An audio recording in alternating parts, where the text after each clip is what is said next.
Pagtaas sa presyo sa karning baboy gipasubay sa kagamhanan sa dakbayan sa Talisay sa ilang city agriculture. Anang report ni Femery Dumabok.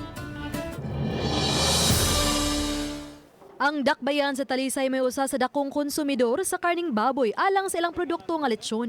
Giangkon sa mayor sa dakbayan nga nagipagsaka sa presyo sa mga karne diha sa kamerkaduhan. Usa kini sa gusto niya nga matuki uban ang city agriculture. It is a problem all over, especially how supply is concerned. Pero ang ako lang is we have to be careful, especially with ASF na kaduol. I'm really concerned about the increases in price. It's because ubay-ubay mong gumbaboy mura gida sa laing lugar. Kagi-import kay mas mahal ang palit dito. But it's something that we are very concerned with here in the city. And it's something that the law of supply of demand is working on.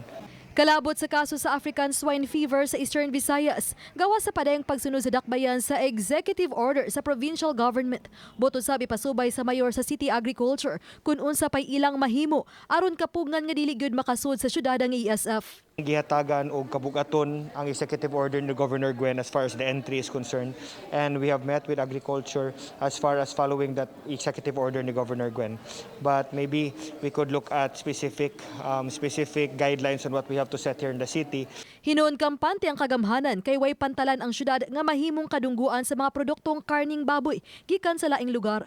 Apan gipasubay usab niya sa City Veterinary Office ang mga processed foods diha sa kamerkaduhan aron pagsiguro nga way gikan sa mga lugar nga giban sa probinsya.